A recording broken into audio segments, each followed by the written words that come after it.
to the sixth episode of the Let's Talk It Out podcast. I'm Alec Lifshos, also known as Trey Bizzy. As I do every week, I would like to start it off by thanking all of you for tuning in every week.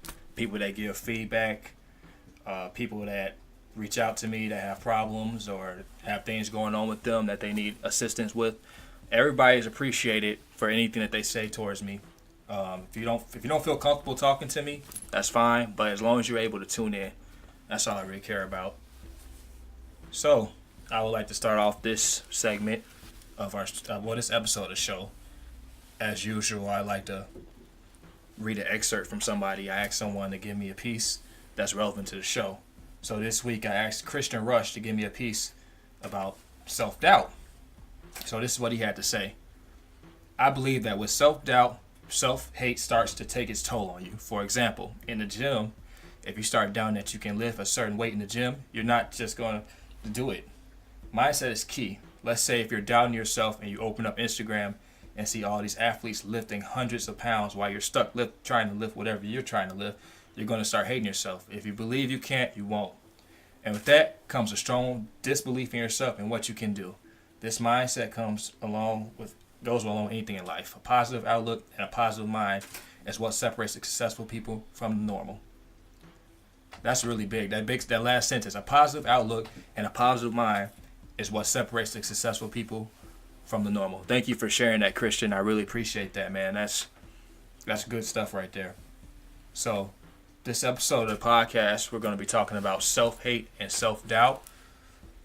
I would like to start off by saying most of the time we create bigger problems just based off our perception of things. You know, the conflict is usually internal. You look in the mirror and think what a fat or pimply or balding piece of shit you are, and that's how you feel, and that's how your body interacts with it. So with that being said, I'm not alone tonight. I would like to introduce my guest. My guest tonight is Richard Taylor, who is a motivational speaker. He's an author. He writes books, and he's a host of his very own podcast called Between the Dream. So go ahead and tell people a little bit about yourself, man. Yo, thanks for having me, bro. I definitely appreciate it. Like Alex said, I'm a speaker and author, podcaster, do some coaching as well. Man, it's crazy how life works. So we connected at NIU, and that's kind of what led me into a lot of the work that I do now when it comes to speaking on the mental health side, writing on the mental health side, and just really helping people on that side, man. And that came from my struggles early on. When I was in grammar school at the age of 10, first time I dealt with bullying that led to depression.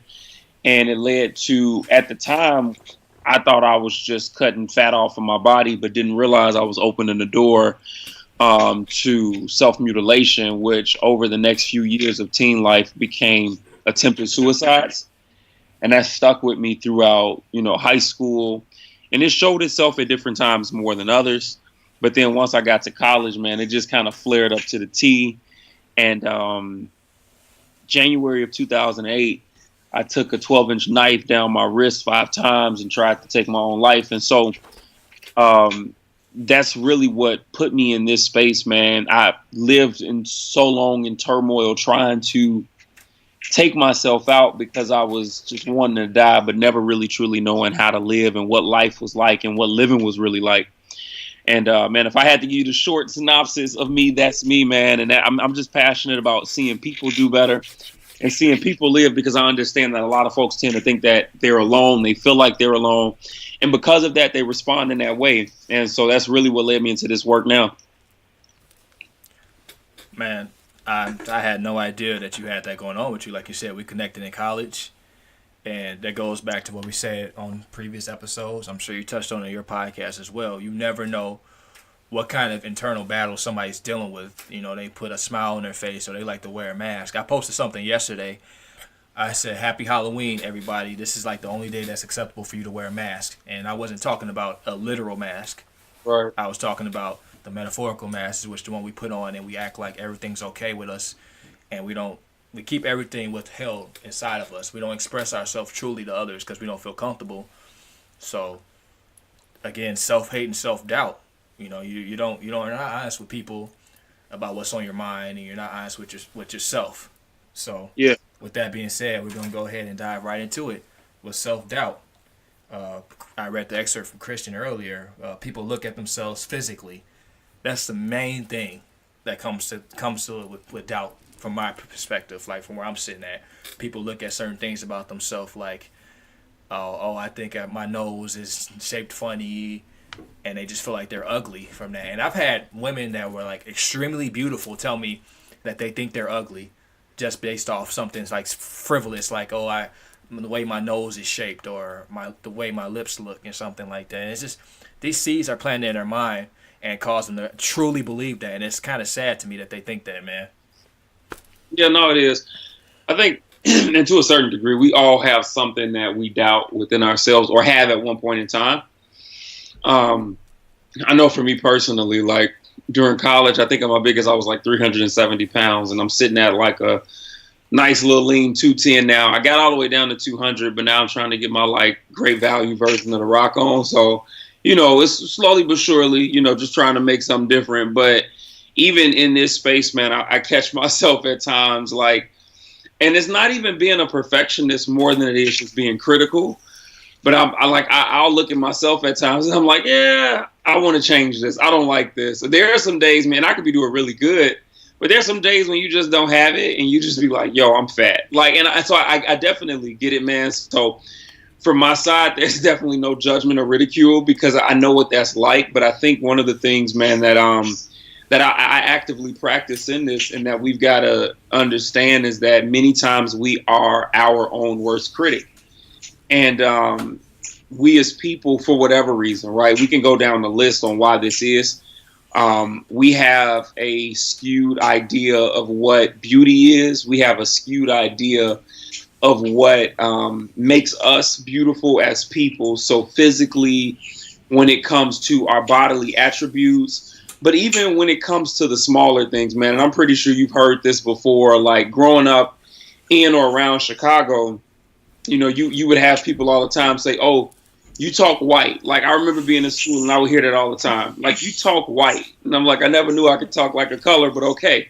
You sound like a white kid when you talk. And I remember dealing with depression early on, man. And even with the suicide, that was something that had got me when I was a kid. You talk about wearing the mask. That's actually, I think, chapter 4 in my third book, Love Between My Scars. I talk about that.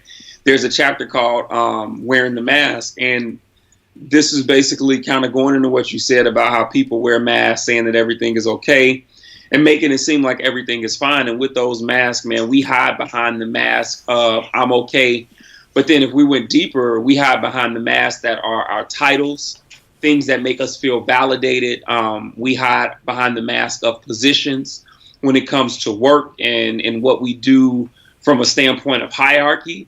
And then we also hide behind the mask of, social media. And you and I had this conversation offset the other day. But, man, that comparison piece and a lot of what we deal with when it comes to being our own critic is the fact that we are comparing it to somebody else's idea of beauty, or we're comparing it to what the standard of someone else says it should look like or should be.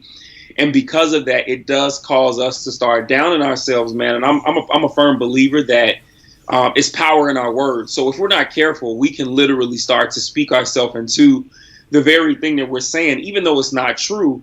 Man, you can only say something so many times before you start believing it. So I'm definitely with you on that because I do feel like a lot of self-doubt and self-hatred, it stems from that. You know what I mean? We doubt ourselves, or we get to this point where we hate how we look or we hate how we sound. And that was me. So I would definitely say that we've got to start having a clearer understanding. I got a few points that I want to throw out. I don't know if it's time yet, so I don't want to jump too far ahead of you. We got an hour, man. I mean, we got a crowd before we could walk. Yeah. So and I just want to say one thing you talked about, like things, our perceptions are based off what we're presented our whole life. So all these Victoria's Secret models, all these magazines, there's a bunch of very, very thin women. Nothing wrong with being thin, but if your genetics don't support, aren't you being thin, you see this and you think that's exactly how it must look to be beautiful. So these eating disorders develop. People get anorexia, and they just like feel like they shouldn't eat. They eat and throw up and stuff like that. Like seeing things like that, or like I said earlier, like thing with the nose. People think because they see people with smaller noses that they have to go get half their fucking nose chopped off. Sorry for my language, but then again, like I said before in previous episodes, this is my show. I'm gonna curse if I want to. If you don't like it, don't tune in. Yeah, just like people see things in magazines, they see things on TV, and they just feel like that's exactly how they're supposed to look because this is what get attention. And right. it's sad because those seeds get planted at a younger age and they end up becoming full-grown plants before people actually try to do something about it. So yeah, man. I think too.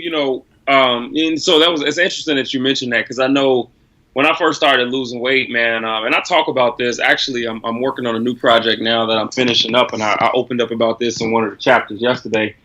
But just talking about that, man, dealing with bulimia from 2010 to 2016, and a lot of that came from.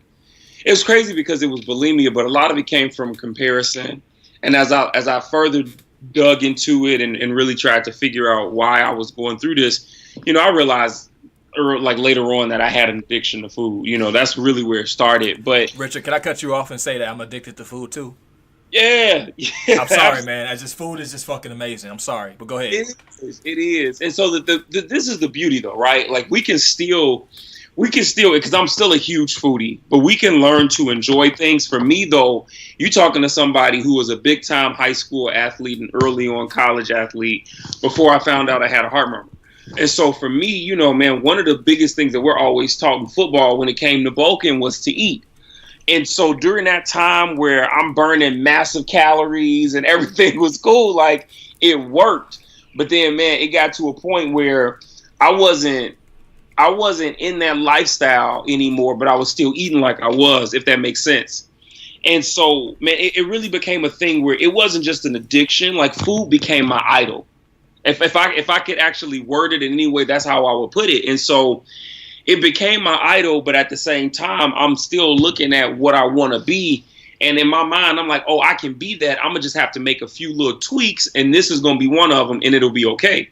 But I wasn't realizing how that, like, bulimia was tearing up my body, man, like, from the inside. It's just crazy. Like I said, 6 years of that. And I was so critical on myself, not realizing that the tweaks that I was making weren't the right ones. And so, man, I'm with you 100%, when it comes to that, because I found myself comparing, me to the guys at the gym and man, reminiscing on what I used to be, the woulda, shoulda, coulda, and all of that. And we fall into that. I think at different times we all fall into that, I have a comment from John Santucci in the chat room. He says, I'm enjoying this conversation. At work, I was a stress eater. He had to get it under control.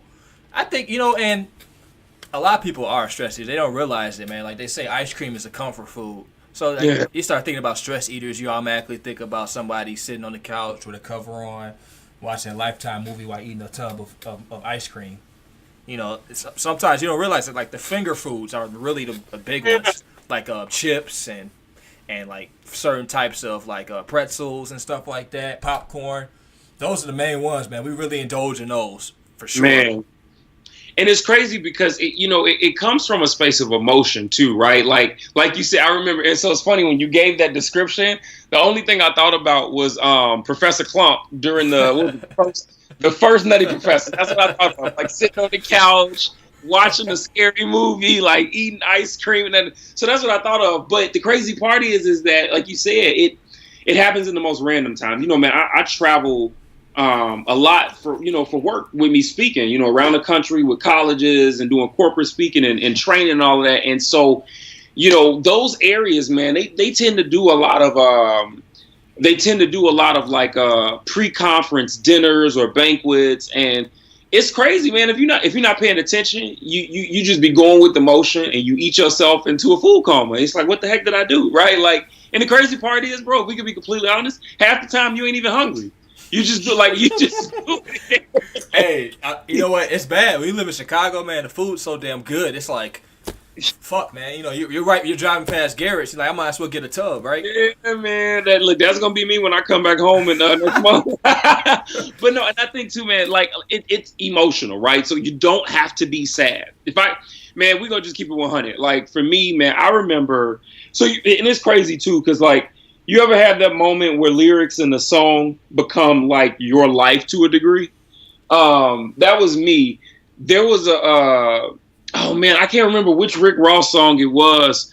I think it might have been "I'm a Boss," but he talked about he was a lyric Ross had about the first time he saw $1 million, right? Yeah. And he talked about what he did when he saw it.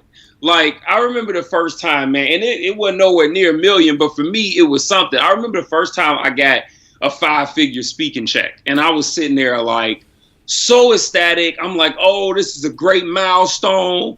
And then the first thing I did, man, I went to go eat. Like, and it wasn't even like, oh, free type stuff. It wasn't like, oh, I hit my wife up, like, oh, babe, we're going to celebrate. It was just one of them things that just like, man, like, I feel so good. I just want to stuff my face with 3 burgers from Wendy's right now. You know what I'm saying? Like, just pointless, right? But we've got to be very careful because no matter what it is emotionally, we can be triggered by things that will put us in a position to do stuff like that. And if we don't pay attention, and going back to the original space of self-doubt and being critical of yourself and all of that, one of the things that we can do sometimes is actually allow those things to become our mood swingers and our triggers. So it becomes our go-to when we feel a mood, no matter what that mood is.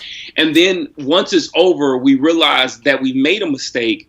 But then after realizing that we've made a mistake, we're now down on ourselves. And we say we're going to do better. But then when we slip up again, we go back to the very thing that we said we want to, steer away from.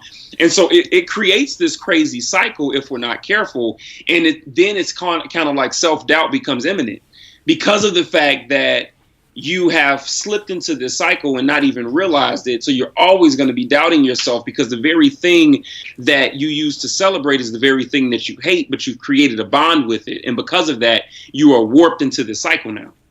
Well, yeah, man. We've been talking about food for like 5-6 minutes, man. I'm getting hungry. we gotta move on to how we talked about physically people doubt themselves, but a lot of times people do doubt themselves when they see people doing better in the field or state that they live in. So you see people doing something that you do like professionally, and you're not doing as well as them, so you kind of start doubting yourself and your abilities, or like we said, people doubt themselves when they see people doing better. Like we touched on it earlier, but we're going to touch about it a lot. Social media is notorious for causing people to doubt themselves because they see someone who is married, they see someone working in a career, making good money, they see people traveling a lot, someone has connections that they wish they had, and they just feel like they will never be in that situation. They will never reach that level of success because where they are. We like to rush ourselves. We judge our life based off others just because of what we see.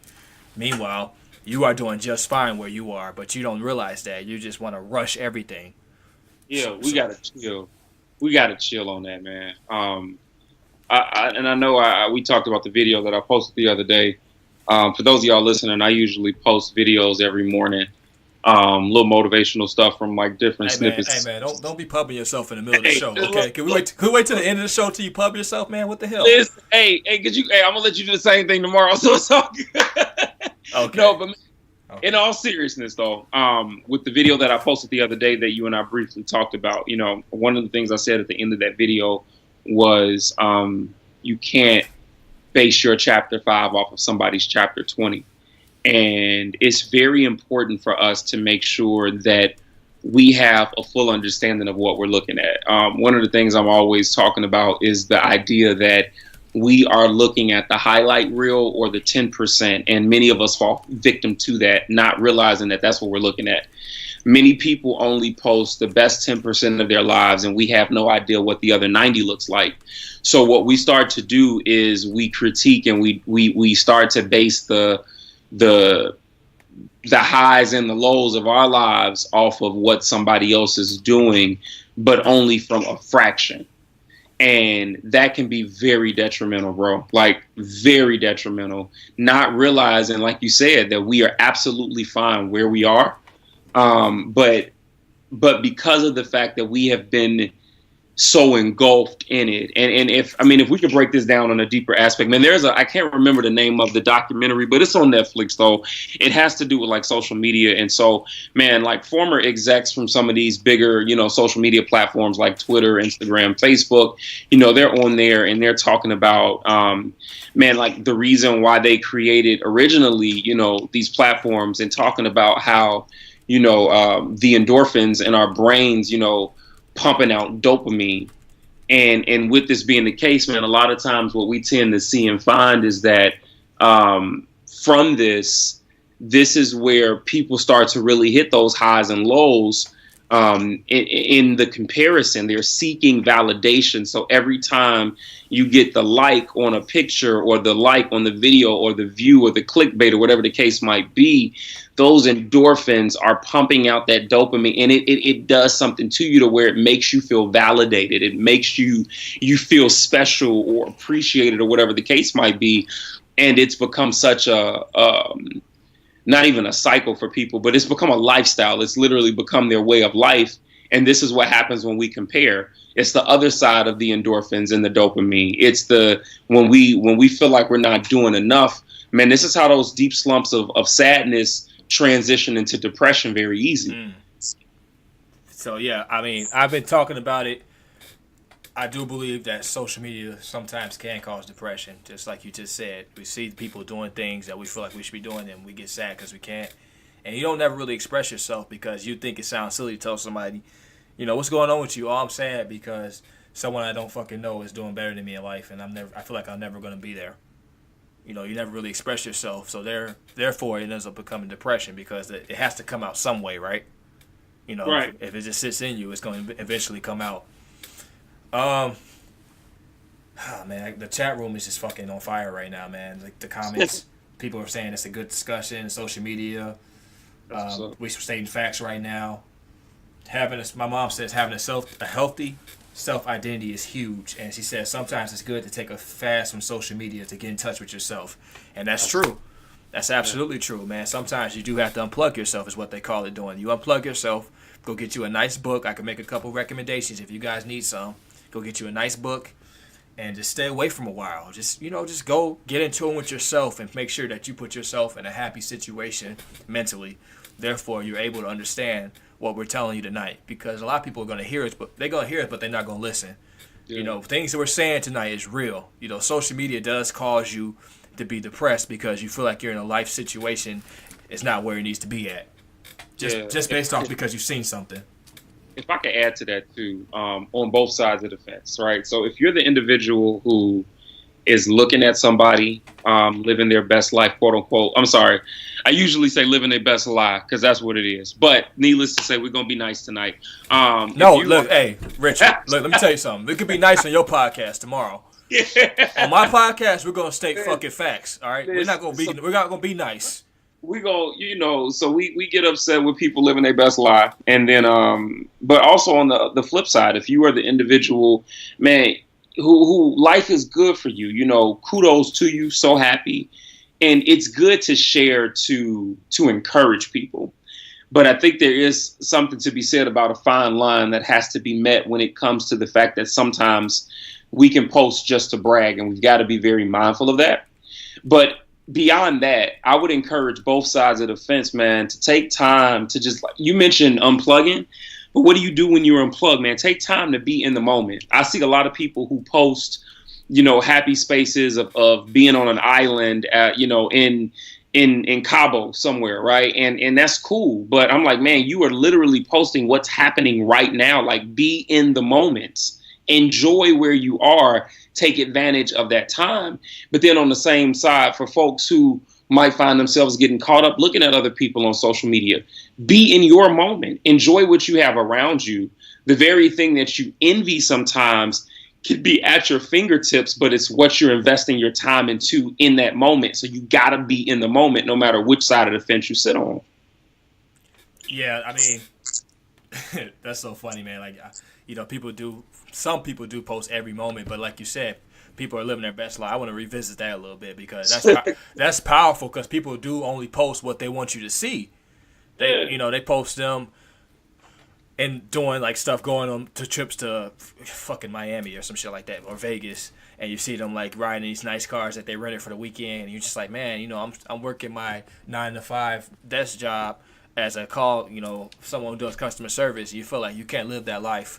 Meanwhile, they're probably sad because you have a family at home. They're probably alone or something like that. You never know how someone really feels. You just see what they're doing, and you judge your success based off them. And that's sad. That it's like a never-ending cycle because both sides are probably both sad.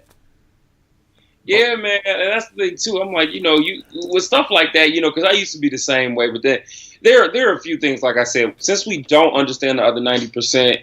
We see the car, man. We don't see the bank account that's sitting in debt once they're done with this flash, right? Like we don't. There are so many things that go over our head, and so one of the most important things that we can do when it comes to utilizing social media is doing a better job of creating a space of community where, like what you're doing with the podcast here with Let's Talk It Out. And just even in our conversation, man, through, when we post in stats and all of this other stuff, statuses, I'm like, man, like there's something to be said about what you just mentioned. And that's actually really powerful. The desires on both sides could actually be for what they see the other person having. And so, man, building a space of community where you can learn from said person, you know what I mean, rather than envying them and being jealous or upset or whatever the case might be. But because that's the thing, man, like a lot of times we are literally watching people live a lie and we fall into the trap thinking it's their truth. And because of that, we start to change how we do life and we pull ourselves away from our pathway and our process and the road that we're supposed to be taking. And that can lead us into more downfall than what we can imagine. Man, my mom said the most functional people are enjoying life to the fullest, not sitting and posting on social media. It's a tool, not a lifestyle. Your mom is on point, man. I'm telling you. It's a tool and not a lifestyle. I just wish people could just take a brand and put that on their fucking brain so they don't forget that. It's a tool. It's not a lifestyle. Like you said earlier, man, that's really going to resonate with me. That's going to stick around me for a while, saying people legit only post like what they want you to see on there. They don't post their bank account. They don't post their struggles. They don't post the things they're going through in life, man. Only thing they post is what they want you to see. So when you see those happy fucking pictures of people that all got the same onesie on Christmas, you know what I'm saying? Like people with matching outfits and Jordans on when they going out and shit like that. You don't see the shit that they're going through at home. Only thing you see is that you don't see their bank accounts. All you see is that you could be in a way better space than the people that you think that you're not doing better than. Mm-hmm. That's the craziest thing about it. You could be doing way better than that person, but wouldn't even know it. Wouldn't even know it. And so we got to get back to taking things at face value. You know what I mean? Like eat the meat, spit out the bones, like take it at face value and keep it moving. That's it. Like we've got to reprogram ourselves, honestly. A lot of it comes from unplugging, like you said, though. I'm telling you, like I said, man, if you need to connect with me, most of you guys do follow me on social media. Send me a message, and I will make sure to give you a book to keep you off social media. If you need to get off social media, I will give you a book to take up your time, and I promise it's worth it. You'll feel like you'll be in a much better space. Hey, Richard, I'm throwing you the alley-oop right now, man. You're supposed to throw your book out there. What the fuck? Hey, listen. I'm throwing you the oop right now, man. You dropped the ball. Hey, I thought we was waiting to the end. I had to humble myself. See? So, RichardTaylorJr.com, man. I got 4 books. Unashamed, The Process of Reconstruction, Between the Dream, Love Between My Scars. And for you all that have high school and grammar school students, I have a student version of Between the Dream as well. Yeah, man. So those are my 4 books, bro. So which one, out of your 4 books, which one you think would be the most applicable to what we're talking about right now? Oh, that's a toss-up between the Dream, the second one, and Love Between My Scars, man. Because, like I said, Between the Dream kind of hits it from a space of the process and what we're talking about. Love Between My Scars touches on it from a standpoint of you've been caught in it for so long, and now you've slipped into depression. You might be questioning your worth and the value of your life. So those two, depending on where you are in this space, I would say. Depending on where you are in this space, okay. Yeah, like if you if you just a person that's kind of like, you know what, I'm feeling low about this, but I'm looking to get up, and I just want to be able to recatch myself between the dream. But I mean, if it's a thing where you've noticed that you've developed some serious mental health issues, or maybe you're just going through some mental health issues from things similar, yeah, love between my scars would be it. So I want to ask you a question because I feel like you could touch on it a lot more than I can for obvious reasons. I'm gonna ask you from your perspective or from people that you know personally. The self-doubt and self-hate, as far as like you're a married man, right? You know you love your wife and you guys are obsessed with each other. So, as from a married perspective, like give me a little feedback about like how sometimes people like doubt that their marriage might be doing as well as someone else's. I'm not saying you personally, but like from people that you interact with, I'm sure you have someone that reached out to you at a certain point. So give me a little bit about that, man. I want the people to hear something about that. So my wife and I actually, our church has us over the young married and dating couples, so we get it a lot actually, man. And even from our friends back at home, like in Chicago, folks see us, man. One of the things we tend to get a lot of times under our posts is that hashtag relationship goals and yada yada yada. And so while that part is cool, man, we look to inspire. But I always tell people, like, never make us your goal. Like, never make us your goal. Like, because every relationship is different. Man, one of the beauties of being with my wife is that, I have learned more being with her about personality traits. So, like, I'm a super extrovert. She's the most introvert of introverts that I've ever met in my life. And, I mean, it's a beautiful mix when you learn how to actually cultivate those kind of personalities and what comes along with that. So with her, social anxiety, having an understanding of my place in that space. Like there are so many things that go into relationships, right? You could talk about the love language. People see the pictures of us and, man, they'll pump it up to 700 likes and that's cool. But I'm like, there is so much hard work and investment that goes into it. And when I say hard work, I want to just address this real quick because a lot of people tend to have this idea when folks say hard work, they usually give this whole thing of, oh, marriage is tough, it's hard. The hardest parts of marriage, and I'm not just saying this from being with my wife, man, but learning from my parents over the last 32 years of them being married as well, is that the hardest parts don't come necessarily from the other person. It's you having to learn, adapt, and grow to the thing that you committed yourself to. And so these are just a few reasons why I think that it's important for people not to set other people as their hashtag relationship goals, because of the fact that you have got to put yourself in a position to learn what's best for you and yours. And don't let these pictures fool you. Don't let these trips fool you.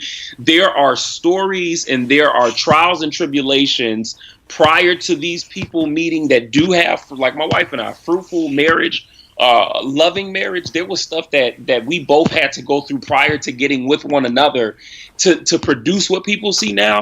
But then there's also a beautiful investment that takes place in this space now to really keep this thing going and flowing. One, so that we can be productive and pursue our God-given purpose in this marriage, but then also to really show other people like there is a way that this can be done. Because I mean, if we could be real, man, to a degree, marriage and anything that has to do with commitment has become a joke, at least more so to millennials, and Gen Z.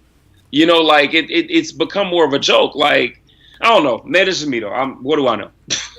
Well, you know more about it than I would because I'm not married. I'm very single. So, again, you guys do take wonderful pictures, man. With the look. Got the trees in the background and shit, the sweaters on and all that shit. Smiling. Seattle is a beautiful city. Smiling in each other's faces and shit, man. I'm like, that's fucking beautiful, man. That's a beautiful thing. A lot of people do. Like you said, they look at relationships from the outside in, and they like, oh, relationship goals, and right. Not you guys, but you don't know what the fuck is going on in someone else's marriage. There could be argument going on every night, violence of some kind. Absolutely, like folks sitting there unhappy. I mean, and if we just gonna put it out there, that was me. I was married once before, and that was me in my first marriage. That was myself, and that was my ex-wife. We were both in that space. And that's why after a while, I had just stopped posting altogether because of the fact that I couldn't keep posting a lie, which is what many people tend to do.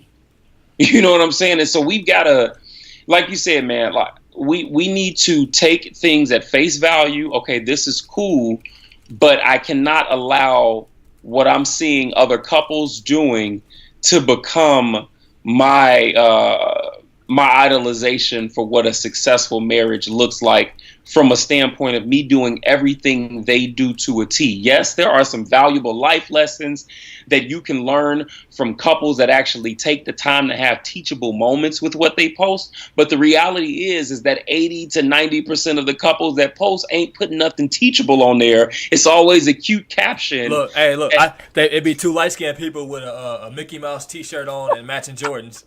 And get off right now. And it'd be like, oh, it's relationship goals. I'm like, what the fuck?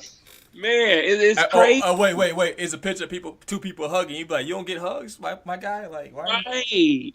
Why is that a relationship goal? Yeah, man. I will say that it is so important for those of you all who are married or in a relationship, man, the best way for you to get to whatever that goal is to live in the moment and pay attention to the person that you're with. Seriously. Fellas, get off the toilet, scrolling 45 minutes, looking at women's pictures and being in their DMs. Like, get back to your girl. She's sitting on the couch waiting for you. Scandal ain't done yet. Seriously. Hold on, wait. First of all, I got two comments. First of all, you got married twice and I ain't got married once. Like, damn, someone don't even love me that much. I can't even get married once. God was favoring me, man. Listen. And then look. And first of all, if someone's trying to make me watch Scandal with them, I'm definitely standing on the toilet. I hate you. But look, that's probably why I haven't got married. Maybe, I don't know. Man, I'm using that as a silly example. But the reality is, though, man, is that we do as people, because even on the flip side, you know, women be stuck on Devon Franklin's page trying to figure out, or Russell Wilson, like, oh girl, what? Oh my God, bro! Like, you know what I mean? Like, oh my God, please. Russell's my boy. Hey, Russell's my boy. But look. All I'm saying is that we have got to start investing more time into the person that we're with, so that we can discover who they are. Because when you actually discover who they are and you learn and build and grow with them, you yourself become relationship goals. Why? Because you've taken the focus and the onus off of paying attention to people that you see on pictures, and you've placed it into building what you have in front of you. So I just want to read a couple comments from the chat room. Justin Michael says, people ain't even committed to being honest and being accountable to themselves. Which is absolutely. That's true. Like I said, man, my mom is on a rampage right now. She says our society wants immediate gratification, but they don't want to work for a lasting, committed, esteemed, and protected relationship. Yeah. It's so funny. I had a conversation with her a couple of days ago. I was telling her about a show. It's a hilarious show to me. Like, the whole concept is hilarious. It's called 90 Day Fiancé. Oh, yeah. And if you haven't watched that show, it's literally people meet each other and get married in 90 fucking days. It's the weirdest shit ever. Most of the time, I think the guys are getting married just to be able to come to America. So it's like people meet each other and just immediately just like, she's like, they're so in love. Oh, and God forbid her self-esteem gotta be lower than someone's fucking credit score that boosts cars. Because if you get married to someone in 90 days because you think they love you truly, that's fucking sad, man. Yeah. Oh, that's fucking sad. That's all. I want to throw that out there, man. And then, but that's real though. And then we looking at, I remember the first time I really was old enough to understand the concept of the show, The Bachelor or The Bachelorette. It's the same thing, But in this space now, you got 20 different people you're trying to figure out if you're in love with in the course of 6 weeks. And I'm like, let's break this down, because the people on the show know that it's a show, but for whatever reason, the viewers have, I don't know what, man, did something happen in the atmosphere that we missed where people really started to believe this fake reality as real life? Because that's what's happened. Like, Moggs is out here running around like this is the real deal. And I'm like, hold on, man. Hold on. You ain't never just say Moggs on my podcast, bro. I did, though. Hey. Oh, man. Yeah, bro. I ain't, look, all them dating shows. They got like a limit date going on for 6 weeks. Oh I my god. That goes back to self esteem and self doubt and self awareness, man. Like if you feel like you have to go on a show and compete for someone's love, if you compete for someone's love, period, your self esteem has to be non existent. Yeah, yeah. You should I never. think Matt. Go ahead. What'd you say? My bad. No, I was just gonna say I think the TV show Mad TV, they used to do that little spoof called Lowered Expectations. I literally feel like they was kind of letting us know what was coming, and then boom, it happened. Like it's crazy, man. It's crazy. Oh man, Justin Michael says, I should say I love what you guys are saying, but people haven't even invested in themselves to invest in someone else. So Yeah. I just want to go with we know we went a little bit on a rampage, but again, man, like you have to learn to be accepting of who you are physically. Like there's certain things about yourself that you shouldn't spend 8 installments of $1,200 to change. You know, like if you have small assets, like breasts and ass, whatever, you shouldn't go pay to get implants, man. Like come on, you know. If you want to change things about your face, you shouldn't have to do that. Yeah. Just because society says this is what's beautiful, you should be comfortable with yourself before if you're not comfortable with yourself, you're going to do whatever it takes to get other people to like you. And that's fucking sad to me, man, that people are out there doing that just because they feel like that what they have is not attractive to other people, or they're getting looked at differently because everybody else has this going on with them and they don't. We are all in different shapes and sizes, man. The Bible talks about it, man. We are beautifully and uniquely made. Nobody's the same. Uniquely made. What does something that's unique means? What is that? It's different. It's not like everything else. So, I just want to throw that out there. We didn't really touch on it, man. But that's. And I think that's what we've got to learn to do, man. I mean, your mom said it earlier, but we've gotten to a space where we lack identity, and because of that, we don't know what to look for in ourselves, and the things that we do see, we critique, not realizing that even the things that we consider flaws, we can learn to love and live with. But if it's something that's changeable, like say for instance, you find something out about your personality, right? Because it's not always just the external, it's the internal. A lot of people, whether on social media or in real life, definitely after they graduate from high school and college, they try and change it up real quick to finally be somebody that they've always wanted to be, but they still not being themselves. And so I think it's important to what your mom mentioned earlier about that identity piece of finding out who you are and learning to love those unique, intricate parts about you. It's okay for you to be peculiar. It's okay for you to be different from the rest of the crowd, different from your friends, different from your family members. It's okay. Like that's not something that you've got to be afraid of or hide or try and mask just to fit in. Like at the end of the day, you're going to put yourself through more torment and more trauma trying to be something other than you. So you've got to get back to the space of your true identity. Man, someone just said in the chat room, how can you love someone else when you don't love yourself? Yeah. That's man. The chat room is bringing it tonight, man. I don't know. I might have to call some of them up, man. They keep that right. Hey, man, do it. The chat room is definitely bringing it tonight. So, how do we pull ourselves out of this mindset, man, of this doubt? Man, I wrote a few points down here that I thought just would be helpful. So the first thing I said was that we've got to expose and eradicate our inner critic. We've got to expose, and that's us exposing ourselves for what we are, which is a critic. We've got to start separating truth from lies, because a lot of times comparison focuses solely around that. It's truth and lies, and a lot of times we label the lies as truths in our lives.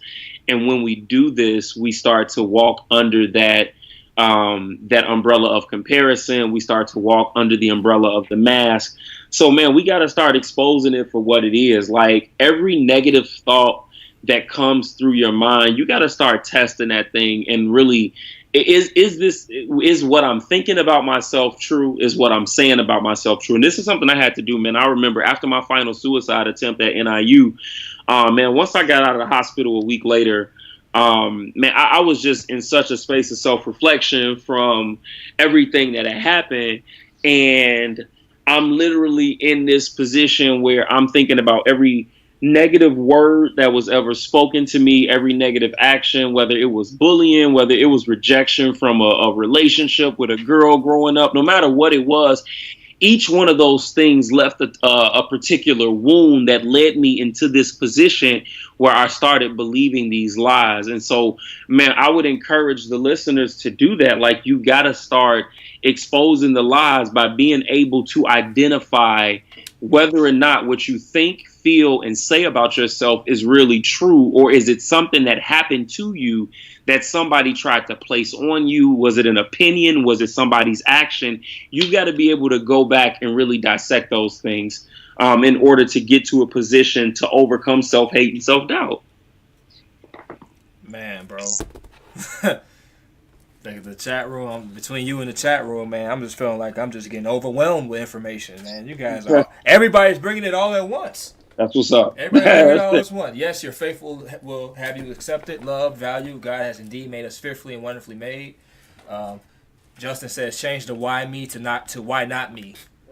You know, you have to, like we said multiple times throughout the show, you have to accept who you are and not try to change yourself to fit society's standards. You know, fuck society, man. Society's always been a fucked up ass place. Yeah. You know, society had people running around and burning innocent women because they thought they were witches. Fuck society. Pull yourself out of that mindset of trying to fit in or trying to, you know, be a certain thing because you see other people doing it. I want you guys to put this in your head. You are your own person. Okay, your success is not judged off someone else's level of success. You are who you are. Stop trying to be that person.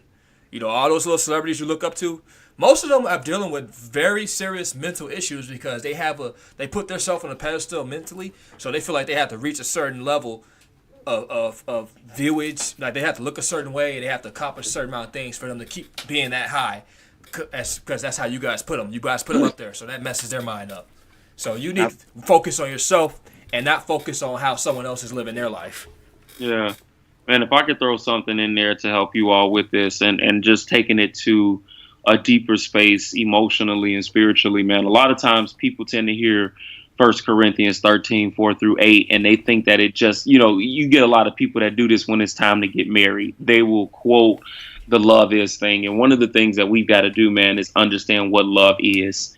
And this isn't just a thing of relationships. When we talk about learning to love yourself, many of the traits and attributes of what love is, we don't practice with ourselves, right? So the concept of love is patient, love is kind. Many times we're not patient and kind to ourselves. Love does not envy, it does not boast.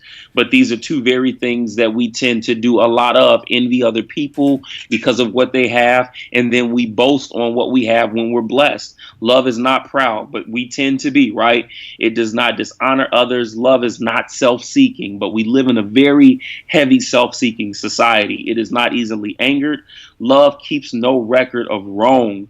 Man, tell me about how much we hold grudges and strife in the space that we're in, whether with ourselves or people. Like, we aren't living in what love truly is. You feel me?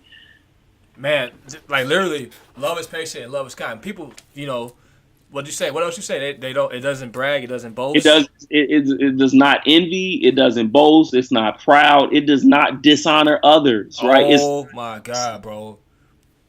If you don't love yourself, literally, you're not doing those things for yourself. You can't. And then that leads into a whole nother topic, man, about you don't love yourself, so you seek validation from others, and all of a sudden you deal with certain things you shouldn't deal with because as far as like dating wise and friendship wise, you deal with things that you shouldn't deal with because you're not getting something that you should have for yourself, and you're looking at this person to give it to you. But when they don't give it to you, you still seek it because you don't have it for yourself. You seek from others. And it's a never-ending cycle of fucked up-ass relationships just because of that, because you don't love yourself first. You're not patient with yourself. You don't understand yourself. You hate things about yourself, so you look for someone else to help you feel better about those things that you don't like about yourself. Come on, man. That's real. Fuck, we need to make that into a T-shirt. I need 25% if you make that into a T-shirt. There you go. There you go, man. But you know, you're absolutely right, bro. And I think it's something to be said about Man, it's time for us to relearn love. It's time for us to reimagine what love is, and actually not just not having the knowledge of it, but also applying it to our lives. It's real easy for us to know things, and it seems like it's super hard for us to apply what we know. Everyone can't be a leader, man. Sometimes you have to follow first. Yeah, man. I believe that, at some point in time, we all have a moment where we will be called to the forefront. Each of us has leadership capabilities. It's just in what capacity do we lead in? Some people lead in the forefront. Some people lead in front of the camera. Some people lead behind the scenes. But at the end of the day, this is where identity comes in, because when you have your identity and you know who you are, you know your position and you know where you're supposed to be. That way you're never moving and functioning out of position. And that way things can actually function in a productive way with you and your relationships, whether romantically, with your family, with friends, all of it. And most importantly, with yourself. Most importantly, with yourself. Absolutely. Again, man, the love is patient and love is understanding. Yeah. We legit rush our lives, and that causes anxiety because we feel like we should be living something that we're not living and we're not able to live at this time. So that's where the self-hate, why are you not like this person? Why are you not in this situation? Why are you not this successful? Why don't you have this in your account? Why are you not driving this? Why don't you have this degree? As soon as we get on I-94, we lose all patience. Bro, please. See, Now you try. Are you attacking me right now? We're not gonna talk about traffic, all right? Wait, that's you. My bad. I don't like being attacked, man. Like, this is my show, damn it. I shouldn't have to be attacked. Not on my own show. All right, I deserve better than that, man. Come on. What the hell? Yeah, but no, it's crazy to think about how quickly it is for us to, act in something other than love. And so it's a practice, man, and none of us are perfect, right? That's the beauty of it. None of us are perfect. So the next time you compare yourself to somebody else, none of us are perfect. We all have our flaws. We all have things that make us ugly at times, right? We all have a story of something bad, traumatic, like there's some pain there. We all have something. And so it's important for us to remember that none of us are perfect. So even as we take these tangible points and start to implement them in our lives, man, the goal is not to be perfect. It's just to learn to function in excellence, just to do it a little better day by day, even if it's baby steps. Like you said, we got to crawl first. We got to crawl before you can walk, man. Yeah. That's for sure. So I'm going to read a couple of things from the chat room. The foundation and truth of what love is rooted in a belief system you live by. I like that. That's very deep. People thinking they love someone, but they're given in a place of entitlement of thinking they deserve something in return. God damn, that's some good shit right there, man. That person doesn't owe you anything. That person probably doesn't even love themselves. So how do you expect them to treat you a certain way? You don't have an entitlement with someone. Seriously. I'm sorry, man. I'm just, I'm fired up. That's cool. People know how I get, man. Let's see. We had a few of them. Love is action. That's true. Someone says something, but they don't live by it. They don't show it to you through their actions. They keep telling you one thing, but they never go forth as to putting it into tangible form so you can see it happening for you. Mm-hmm. And you're just stuck feeling like, well, they keep saying this, so maybe it's going to happen eventually. Right. That's all that fucking flowered up, puffball, sugar-coated ass bullshit that they feed you. You need to get out of that relationship. Sorry. Yeah, no, that's real. People seek what's missing in them in a partner. Damn that! You know what? It's way too many good fucking messages in the chat room, man. Like, you guys are just bringing the clip tonight. Where was y'all at the last few weeks? No, I'm kidding.